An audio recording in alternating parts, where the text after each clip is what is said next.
Hello, everyone, and welcome. Today, we're going to be focusing on Chapter 14, all about schizophrenia and related disorders. Before we can talk about schizophrenia, we need to talk about psychosis. Psychosis is a state defined by a loss of contact with reality. And for people experiencing psychosis, it's this inability to perceive and respond to the environment. It's going to be significantly disturbed, and functioning is often impaired.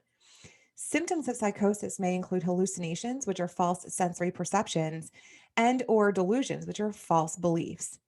Psychosis may be substance induced or caused by a brain injury, but most psychoses appear in the form of schizophrenia.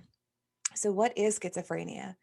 Schizophrenia is identified as a psychotic disorder in which personal, social, and occupational functioning deteriorates as a result of unusual perceptions, odd thoughts, disturbed emotions, and motor abnormalities. About 1 in 100 individuals experience schizophrenia during their lifetime. This equates to about 21 million worldwide, with 3.6 million people with symptoms of schizophrenia in the United States. When we think about schizophrenia, it's equally distributed between men and women. The average onset age for men is 23 and for women is 28. When we look at the significant financial and emotional costs, about 25% of individuals with schizophrenia attempt suicide at some point in their life, and 5% actually die. More people in the United States are likely to die than wealthy people to experience schizophrenia. Because even though schizophrenia appears in all socioeconomic groups, it's found more frequently among those with lower socioeconomic statuses. And when we examine this, leading theorists argue that the stress of poverty can cause this disorder. Other theorists argue that the disorder causes those impacted by schizophrenia from higher social levels to fall to lower social levels and remain at lower levels. This is called the Downdrift Theory. So, according to the DSM 5, there are certain pieces of information that someone needs to fall under, similar to a checklist, that that would make them diagnosable to have symptoms of schizophrenia. So for 1 month, the individual rather must display two or more of the following symptoms for much of the time. These are delusions, hallucinations, disorganized speech, where they have an inability to keep on one topic or complete a full sentence, very abnormal motor activity, including catatonia. And when we are thinking about catatonia, for those who are not familiar, catatonia is this abnormal movement and behavior that arises again from schizophrenia, and it revolves around these repetitive or purposeless overactivities that can happen. So they may end up, they might have this lack of movement. They might have issues with communication. They can be agitated, confused, or even restless. So, catatonia has a wider range of symptoms. They may also have what are considered negative symptoms. So, when we are talking about negative symptoms, these include the inability to show emotion, a lack of apathy, difficulties talking, and withdrawing from social situations and even social relationships. At least one of the individual symptoms must be delusions, hallucinations, or disorganized speech. The individual and their ability to function must be more poor in various life spheres than was the case prior to the symptoms. And beyond this 1 month of intense symptomology, the individual continues to display some degree of impaired function for at least 5 additional months, specifically over the last year. So let's look at the clinical picture of schizophrenia. Again, there's a wide variety and different facets of the clinical picture. So when we look at positive symptoms, they may have this excessive or bizarre additions to normal thoughts, emotions, or behaviors. So this an example of a positive symptom might include that they think they're the president of the United States of America, or that they're a famous actor or actress. And again, negative symptoms that I just talked about is this inability to show emotions or lack of apathy, difficulty talking, withdrawing from social situations, and withdrawing from significant and even social relationships. So these deficits in normal thoughts, emotions, and behaviors impact their life. So this might mean that they were once a person who liked to go out and do things, and now they have isolated themselves. And you go to see them, and while they've isolated, they have a really hard time. They're very blunted in their affect, and they have a difficult time, communicating or expressing themselves. And they might use words that are from a different language or that they've made up that make no sense at all. There's also psychomotor symptoms, and this can show, um, or this can be seen, I should say, in slow or awkward movements, repeated grimaces, and odd gestures that have a private purpose. And this is when we think about this, again, this can mean that they're attempting to communicate, and now they're using hand gestures, but it's not sign language, and they're using language that's part of that negative symptom that don't really make sense, or they're made up words and something only they understand, or they start referencing groups of people that would understand this that you have never met, you have no clue about, and they might not even exist. So when we think about positive symptoms and diving in a little bit more, this is going to be, again, part of these bizarre additions to their behavior. So the delusions can be a singular delusion or can be many delusions.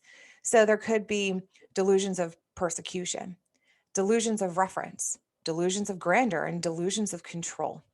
So let's break each one of these down.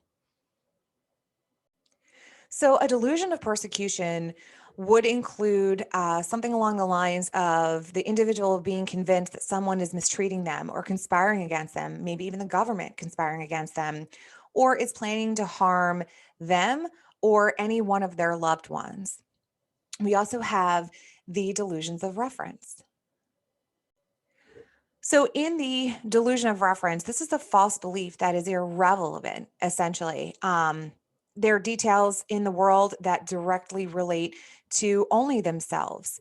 So, that can mean that a song that comes on the radio was meant specifically for them, or that the license plate numbers that are on vehicles around them have a special meaning to them and is communicating some type of, of reference to them or is communicating to them in some way.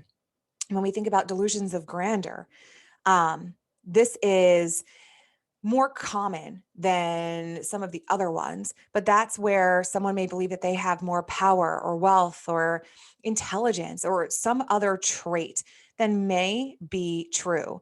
So this is someone who believes that they have a special relationship with some kind of supernatural entity, or that they have this unique destiny, something that brought them to be part of this world, and that they're supposed to carry out this message, or that they have a belief that they have this very special and intimate relationship with a famous person or an authority figure.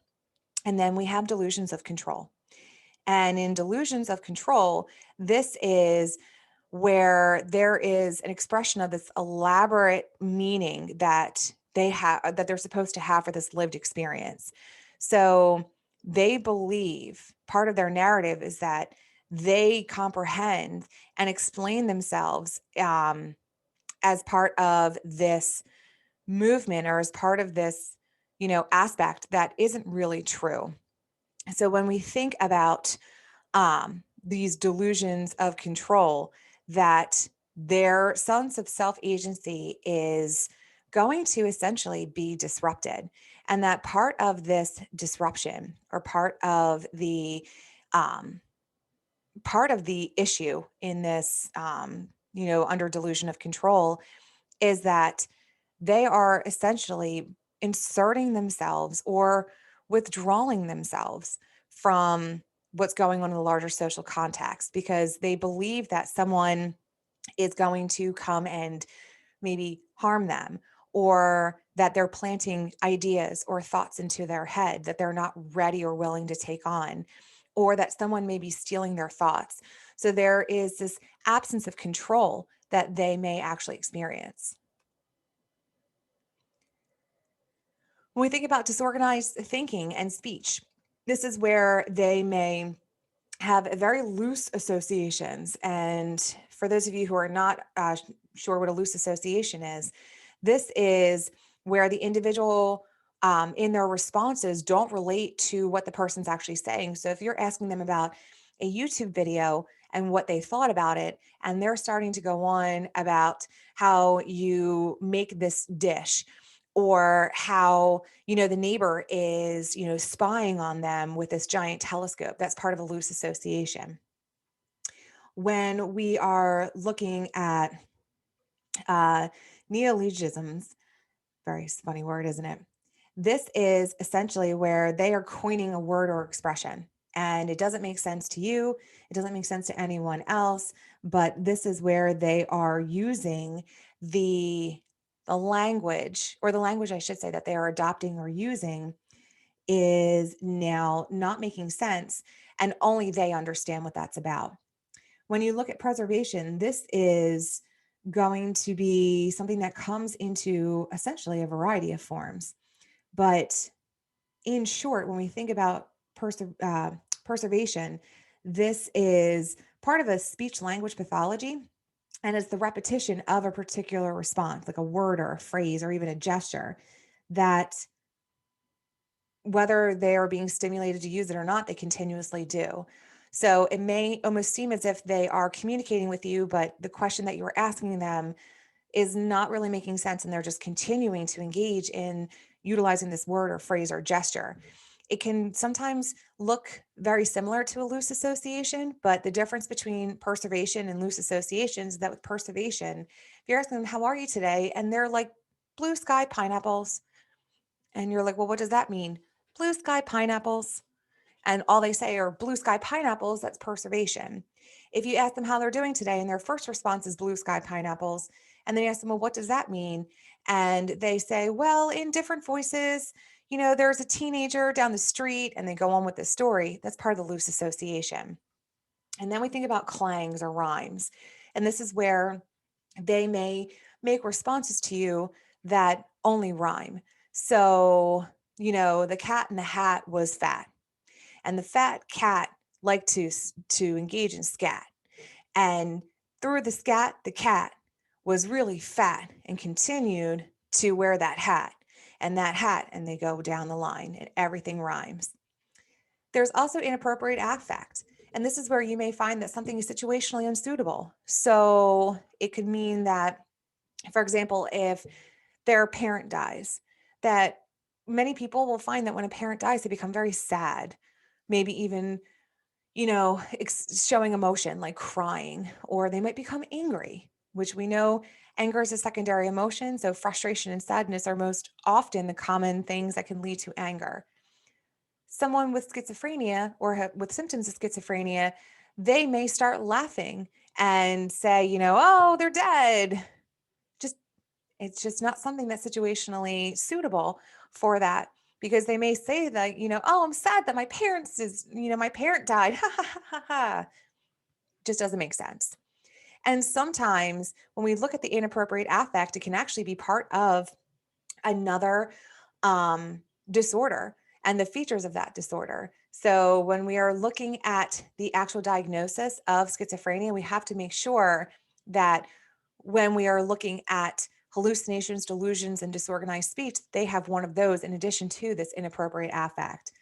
And there's also research that may suggest that some people may have this disorganized speech or this inappropriate affect, or even thinking patterns that might be different long before their full pattern of schizophrenia actually unfolds. When we think about clangs, let me just go back up for a second. When we think about clangs, um, when we are looking at them, they may also incorporate those rhymes. But when we think about the actual definition of a clang, especially in schizophrenia, this is the grouping of words. The rhyming piece can come and be associated with it. So part of clang can also be, in addition to rhyming, can also be that when they make a response to you, that it's only 6 words long each time. So I told you I am tired. I need to make sure blue. I want to eat something now. So that can also be part of the clang. In looking or additionally, I should say, in looking at positive symptoms, what we see here is a PET scan. And this was taken at the moment that a patient was having auditory hallucinations. So, for those of you who are not sure of hallucinations can be auditory, which is hearing, tactile or touching, and can be visual or something that they see that others can't, and gustatory are where they can experience it with taste. So usually it's going to be something that's sweet or sour or bitter or salty or even umami. And when you think about hallucinations, that there's an absence of the actual stimuli. So if they hear things that others can't see, or touch things that others can't touch, or see things that others can't see, or taste things when they have nothing in their mouth and they haven't had anything in their mouth, then that might be in a hallucination. So again, this PET scan here was taken at the moment that a patient was having an auditory hallucination. And that's what we see that is highlighted in the yellow orange area. That shows the heightened activity in the Broca's area. And for those of you who forget, the Broca's area is a brain region that helps people to produce speech. And in the auditory context, the brain area that helps people to hear sounds. So in the front of the brain, this is responsible for determining the source of the sounds. But that was quiet during this hallucination. You don't see anything highlighted in the front of the brain. People who are hallucinating seem to hear sounds that are produced by their own brains, but their brains can't recognize that sounds are actually coming from within. Something else that can happen too is that with these heightened perceptions, people may feel that their senses are being flooded by sights and sounds, which makes it impossible to attend or be present to anything that is important. And again, when we think about the hallucinations, those are the sensory perceptions that occur in the absence of external stimuli. The most common is auditory hallucinations. And for someone who's experiencing auditory hallucinations, they believe that they're being spoken directly to or overheard by the hallucinator. And hallucinations can can involve any of the senses. So again, auditory or what you hear is the most common. Tactile is touch, visual is what you see, gustatory is what you taste, and olfactory is what you smell when there's an absence of the stimuli. So now that we've talked about positive symptoms, let's talk about negative symptoms. So when we are examining these negative symptoms, we are really going to start looking at those pathological deficits. And the pathological deficits are essentially going to, or essentially means with pathological, that this person is behaving in an extreme and unacceptable way, and that they have very powerful feelings that they can't control. And when we think about deficits, deficits are where it's occurring in a very small amount. So part of the negative symptoms is that they may have these behaviors, but they're not exhibiting them all the time, or they're exhibiting them in very odd ways to begin with. And then they continue forward. So a as we look at it in a psychological sense, that when you look at the pathology or the abnormality or the illness, that it can't really be explained by any other medical or psychological condition. When you, excuse me, look at alogia, this is a reduction in speech. And that could be the quality of the speech, the content of the speech, the quantity of speech, or what they say has no meaning. There's also going to be restricted affect, which is where they're going to show less emotion than others. They might not be able to make eye contact, and their face is not going to really display any movements. So, again, if they're upset, they'll just say, I'm upset, and then their face won't move. Typically, they may also exhibit blunted or flat affect. Flat affect means that there's no affect at all, and blunted means that it is grossly diminished. Some people who experience symptoms of schizophrenia may also have a loss of volition, which is motivation or directedness. So they might feel like they have a lack of energy, that they don't really have any goals. So if you ask them, what it is they want to do for dinner or what they want to do in the future, they're not going to really have the ability to communicate that. nor will they have an interest in even planning for dinner or planning for the future.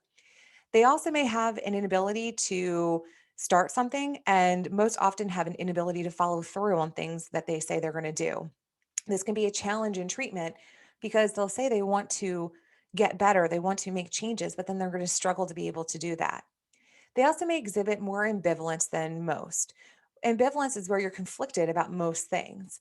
So when it comes to treatment, they may say that they want to get better, but then they're conflicted because they know that the medication that they're going to be taking for it as part of drug therapy causes them to not have any more creativity, and their creativity is what gives them their sense of self. So they're going to be conflicted with actually continuing with therapy. They may also have psychomotor symptoms. So, this is going to be an awkward movement or repeated grimaces or an odd gestures. And they seem to have this quality that's attached to it that's almost magical in that only they know and that they can't explain it because they were given these powers or that they were given the ability to do these things. And that if they share with you, then something could happen to them. So, that's where those positive symptoms may also tie into these psychomotor symptoms. And the symptoms can actually take some pretty extreme forms, especially if they are collectively combined with catatonia. So, this could include stupor or rigidity or odd posturing and even unique ways of being excited. About 10% of people who have symptoms of schizophrenia will also have catatonia. So, what is this course of schizophrenia? So, schizophrenia usually first appears for men in their late teens to mid 20s, so the 18 to 25 range. And for women can start as early as the teens, but typically the onset is the early 20s to early 30s. That's why for males, the average age is 23, and for women, the average age is 28. And typically, you're going to find that there are three phases. So, in the prodromal phase, this is where they're going to start showing some deterioration and have some more mild symptoms. And people often brush it off like, okay, maybe they're just being weird, or maybe they're just having a bad day, or maybe they just read a sci fi novel or something. Then you have the active phase. And this is where the symptoms become more apparent because they're happening more often. And people at this point are starting to scratch their heads and be like, what is going on with John Doe or Jane Doe? What's going on with this person? They're doing things that are just very abnormal. They're withdrawing, which they never did before. And they're responding to things and talking to themselves like they've never did this before. Like, what's going on? This is going well beyond the prodromal phase where they might have been experiencing stress or you know, watching a movie or reading a book that might have inspired them to, act this way. Now, this is something that's definitely not okay. And then you have the residual phase. And this is where you return to prodromal like levels in that you will have the deterioration that happens. But in the residual phase, those deteriorations are going to not only be more apparent, but they're also going to occur even more often. This is the phase, the residual phase, in which they can return to the prodromal phases with medication and or with treatment. Something to think about too is that about a quarter of individuals will fully recover with the use of different supports. About three quarters will continue to have these residual problems. And it's not uncommon for individuals who have schizophrenia to fluctuate between the active and the residual phases throughout their life based on what is occurring from time to time. So each phase of the disorder can last for days or even years. And in order to fully recover from schizophrenia, you're going to find that those occur with people who have good premorbid functioning. So if they were able to take care of themselves, if they were able to critically evaluate situations in a healthy way and have good decision making or positive, I should say, good positive decision making skills, or if they had stressors but were able to manage them and that they weren't exhibiting things like anxiety or depression prior to the onset of schizophrenia. You also find that people can fully recover when the disorder itself was triggered by stress. So if it's an acute stressor, then you'll find that they're able to recover faster and for a longer period of time. If it's a chronic stressor, then you may find it takes a little bit longer. If it's a series of stressors, it could take even longer. But if they're able to manage the stress, then they may be able to manage the symptoms of schizophrenia. If the onset of schizophrenia was abrupt in its onset and again tied into stress, then you may find that with the proper supports that someone can be supported. If this occurred with someone who had a later onset, especially during middle age, again, that can be something that was triggered by stress, and part of their premorbid functioning will also come into play because if they were able to manage a lot of things before in a healthier way, that with the right supports, they may be able to go back to using similar supports and similar ways of functioning in order to work through these symptoms. And finally, when the onset of schizophrenia occurs, the sooner you can get them, especially in the prodromal phase and early into the active phase. So the earlier you get them into treatment, the better the chances are of being able to work through schizophrenia symptoms. So, how do we diagnose someone with schizophrenia? So, again, under the DSM 5, we look at that checklist in short. The symptoms of the disorder have to continue for 6 months or more. So, the 1 month of the active, either hallucinations, delusions, and/or disordered thinking. And people must have active symptoms for at least one of those months and show the deterioration from previous levels of functioning for at least 5 months in the course of a year. There are also several schizophrenia like disorders in the DSM 5 that are called schizophrenia spectrum disorders. And this is going to include schizophreniform and schizoaffective disorders. And we're going to talk about those in a little bit.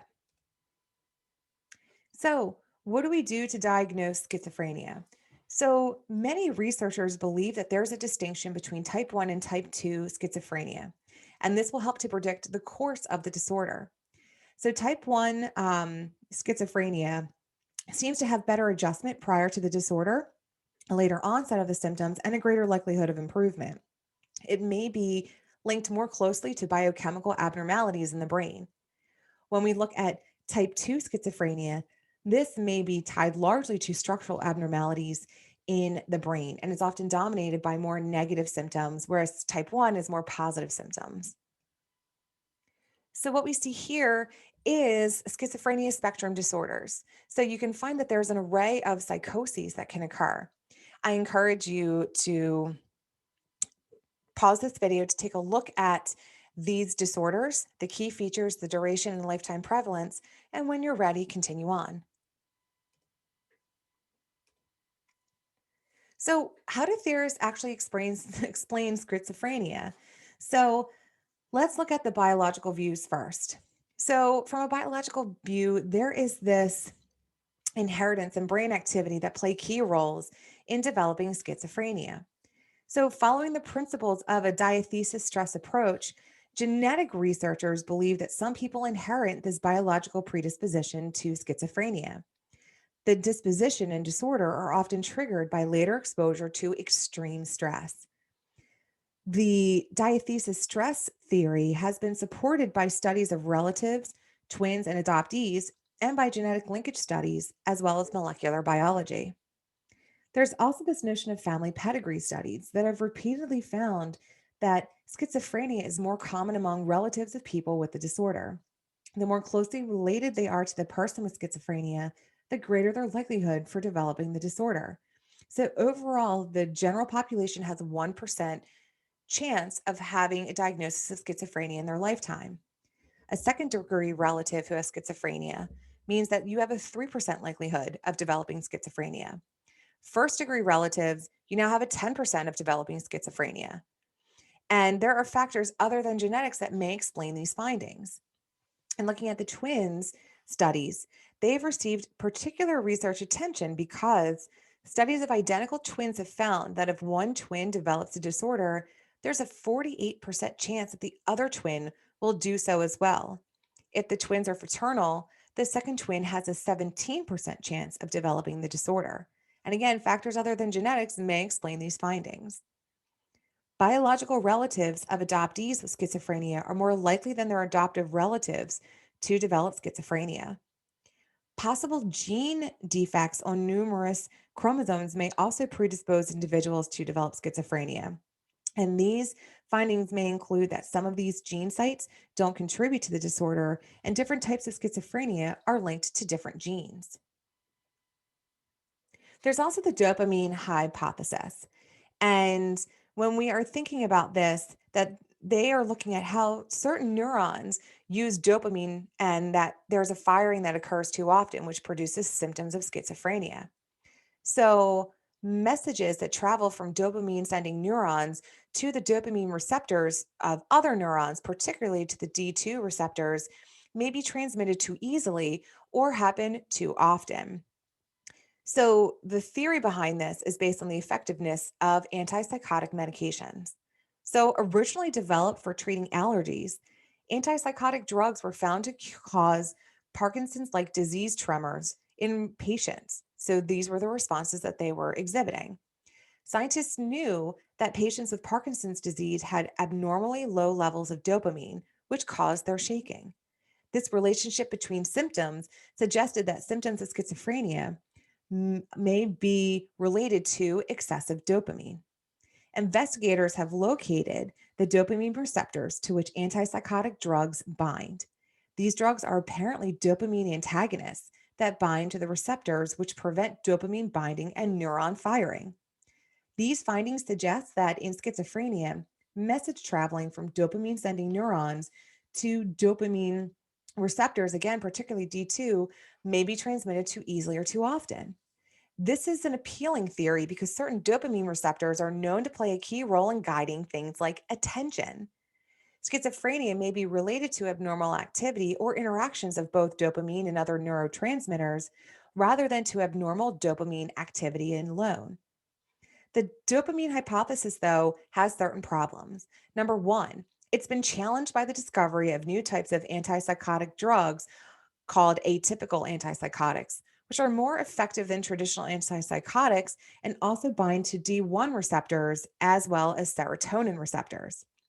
The second problem is that it's been challenged by theorists who claim that excessive dopamine activity contributes primarily to the positive symptoms of schizophrenia. These symptoms respond particularly well to conventional antipsychotic drugs that bind to D2 receptors. And lastly, other studies suggest that negative symptoms may be related to abnormal brain structure rather than to dopamine overactivity. When we look at biochemical abnormalities, schizophrenia may be related to abnormal activity or interactions of dopamine and other neurotransmitters like serotonin rather than to just the abnormal dopamine activity alone. So, what we see here is the dysfunctional brain structures and circuitry that can actually take place. So, there are studies that suggest that there's a dysfunctional brain circuit that may lead to schizophrenia, which includes the prefrontal cortex, the hippocampus, amygdala, thalamus, striatum, and substantia nigra, among other structures. So, several of the structures in schizophrenia related circuits are also members of brain circuits that contribute to other disorders. Brain scans have shown repeatedly that the circuits of schizophrenia and non schizophrenia individuals differ slightly whether study participants are at rest, performing cognitive tasks, or experiencing hallucinations.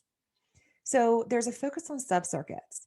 So, the dysfunction by one of the subcircuits, which includes the substantia nigra and stratum, might be more responsible for cases of schizophrenia that are characterized by positive symptoms like hallucinations and delusions. Dysfunctions by other subcircuits, which includes the hippocampus and amygdala, might be responsible for cases of schizophrenia that are dominated by negative symptoms like flat affect and poverty of speech. The key difference between the dopamine hypothesis and the newer brain circuit view is that the abnormal activity by this neurotransmitter is now seen as part of a broader circuit dysfunction that can propel people towards developing schizophrenia. Other biological views also include viral problems, like being exposed to viruses before birth, which triggers a passed on immune response that interrupts fetal brain development. And there's also evidence that looks at things like animal model investigations based on how things light up in the brains of animals like mice or cats. And there's also some biological views with evidence that links involving late winter births and mother flu exposure to possibly developing cases of schizophrenia later in life. So, what is the actual involvement of the immune system? Well, in these PET scans, it shows that the micrologia activity, which you see in orange, of the research participants at risk for schizophrenia is higher than that of healthy participants. So, that's the difference between the brain on the right, which has schizophrenia, versus left, which is healthy. The micrologia activity of participants with schizophrenia is still much higher, which may tie into the fact that their compromised immune system, either in utero or shortly after birth, which was passed on from mother to child, may actually impact the development or onset of schizophrenia. So now that we've looked at a biological view, let's look at a psychological view. So, from a psychodynamic perspective, especially with Fromm Reuschmann, this psychologist found that schizophrenic mothers may actually pass this on to their child, even though there's little support or evidence to fully back this up. But that what Fromm Reichman was saying was that if a mother has symptoms of schizophrenia, then their child is much more likely. Well, as we saw a few slides ago, there's about a 10% chance that that can in fact take place. Self theorists believe that biological deficiencies cause this development of the fragmented self, and that the the fragmented self, in short, is where you are. I'm trying to think of how to explain this. This is where the experience of having a self and of being a self may become unstable. So, in the instability of this, there is this fragmentation that happens. So, their difficulty in integrating memories or their sense of identity or the aspect of consciousness may not be fully developed or may actually split off or may break down as a result of these biological deficiencies, which can lead to a diagnosis or onset of schizophrenia. From a cognitive behavioral standpoint, they look at operant conditioning, saying that in operant conditioning, that they have learned that they may only have circumstantial support when things happen. So, as part of operant conditioning, for those of you who are not familiar or who have forgotten, that this is a method of learning that employs rewards and punishments for behavior. So, through operant conditioning, there's an association that's made between a behavior and a consequence, and that consequence can be positive or negative. So, when there are punishments that are given or rewards that are given, if those rewards are negative or if the punishments occur, that the person may take that and internalize that as circumstantial support. More recently, this has been viewed as only a partial explanation of why individuals develop schizophrenia, especially later in life. There's also this view from cognitive behavioral theorists that say that there's a misinterpretation of unusual sensations, even though there's no direct research to support it. So, misinterpreting unusual sensations is if someone is constantly feeling like they have a pain or a twitch that is happening in their body, they can't explain it, they can't attribute that explanation to anything else other than it's occurring. So, some people believe that that could be the beginning of the onset of schizophrenia when there's no real direct research to support that because it could be something else. It could be the onset of fibromyalgia or another medical condition or another mental health disorder. When we look at a sociocultural view, sociocultural theorists believe that three main social forces contribute to schizophrenia. That is multicultural factors, social labeling, and family dysfunction. The sociocultural theorists say that although these forces are considered important in the development of schizophrenia, the research has not yet clarified what the presence of multicultural factors, social labeling, and family dysfunction, um, what their precise causal relationship might be. But when we look at racial and ethnic group differences um, in the rates of schizophrenia, we're going to find that Black Americans are more likely than non Hispanic white Americans to receive a diagnosis of schizophrenia, which ties into the earlier discussion about lower socioeconomic status individuals. And that Black Americans are more prone to this disorder because of their status, their socioeconomic status, as well as a lack of medical support or access to healthcare needs. There's also a cause for people or a call for people to really look at, is schizophrenia a biased diagnosis in those in the Black communities? There's also a misread cultural difference that can lead some people to give a diagnosis of schizophrenia when that is in fact not the case. And there's also the economic hardship effects. When you are economically disadvantaged and you're constantly, worrying about how you're going to pay your bills or doing things that may not be healthy for you in order to try to stay afloat or have your basic needs met, that's very stressful. And over time, those stressors may lead to the development of schizophrenia. There's also key country to country differences. So when we look at the United States versus other countries, there's going to be varied course determinants of the onset of schizophrenia and outcomes based on the stability that occurs within that country. There may also be genetic differences among different populations, since that biological piece is such a large factor. And also, again, the psychosocial environments, as well as the ability to seek out medical help and mental health help. So, do the course and outcomes of schizophrenia differ from country to country? Yes, according to a World Health Organization study. In developing countries, patients with schizophrenia seem to recover more quickly, more often, and more completely than patients in developed countries. Part of that sociocultural piece could be because when we are looking at the when we are looking at the supports that are available, there are more supports in developed countries, but there's a lot of stigma that's associated with obtaining those supports. When we look at more developed countries, they are receiving aid and guidance typically from these more developed countries. Therefore, even though there might be a lack of accessibility that's different from developed countries, in developing countries, you may find that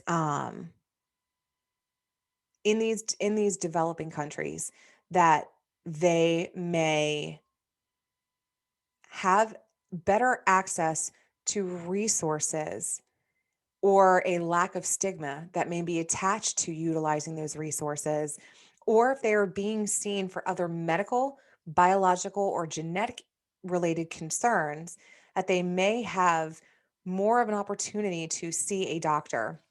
In the United States and other developed countries, when we are looking at the accessibility, while it is there, most oftentimes you find that they are not willing or unable to go and get help if it's mental health focused. If it's medically focused, that's something different. But people in developed countries typically only go, many times you find that there is a lack of preventative care and more of this reactionary care. So, in that reactionary care, you are waiting until symptoms have gotten really out of control, whether it's medical or mental health, or have progressed for so long that now there's a slew of other issues rather than going in the preventative measure. And typically, those in the preventative measures or who have accessibility to preventative measures are typically better off and often minimize many of their issues and concerns. And as we've just talked about, people from a lower socioeconomic status, not only do they lack adequate resources to medical and mental health support, but they also lack the ability to get preventative care. So it's sort of this catch 22 that we find that happens. So when we are looking at additional sociocultural views, it's important for us to look at a number of things. So, many sociocultural theorists believe that the features of schizophrenia are influenced by the diagnosis itself. So, unfortunately, society labels people who fail to conform to certain norms of their behavior. Once assigned this this negative label under social labeling theory, the label becomes a self fulfilling prophecy. And the dangers of social labeling have been well demonstrated throughout our time, namely through the Rosenhan study. So, in the Rosenhan study, what we found is that this is also called the pseudopatient study. So, what happened was that participants feigned these hallucinations in order to enter a psychiatric hospital, but then they acted normally as soon as they were admitted. But they were diagnosed with psychotic disorders and were given antipsychotic meds. So, David Rosenhan, who was a Stanford University professor, said that there's this pseudo patient that occurs that people, if they are told or if they are exhibiting symptoms of a certain disorder, even though they may act okay afterwards, that whatever is causing them to go into the supports that they need, or what's a better way of saying it, that when you find that people are faking or feigning these symptoms, that even though they might have resolved themselves, that people are still apt to giving them a diagnosis and essentially giving them this this label, and that social label will then lead them to other things. So being socially labeled as having a psychiatric disorder and then given antipsychotic medication, even though they weren't exhibiting symptoms once they got to the hospital, is what's called a pseudo patient. That even though they're not exhibiting symptoms anymore because they did very recently, that they must in fact have this psychotic disorder and they must go on psychotic medication, even if they're not displaying it at the time. There's also a number of studies that suggest that schizophrenia is often linked to familial stress. Parents of people with schizophrenia often, one, display more conflict, two, have more difficulty communicating with another or with others, and three, are more critical of and over involved with their children than other parents. Family theorists have long recognized that some families are in high expressed emotion, meaning that family members frequently express criticism and hostility and intrude on each other's privacy.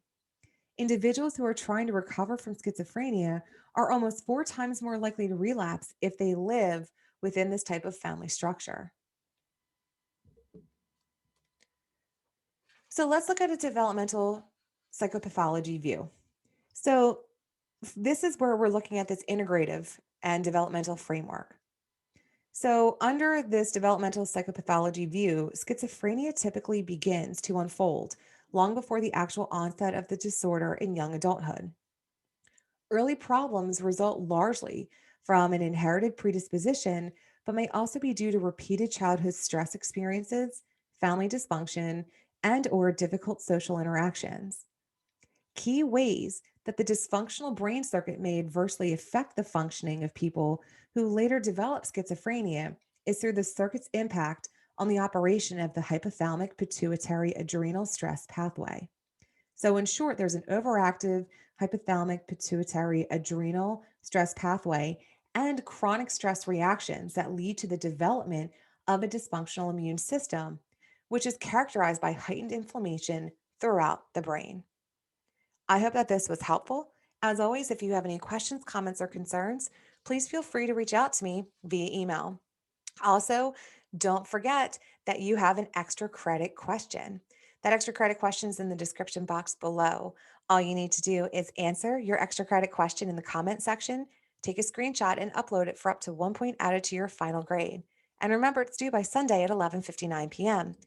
Until next time, I hope you have a great one and be well.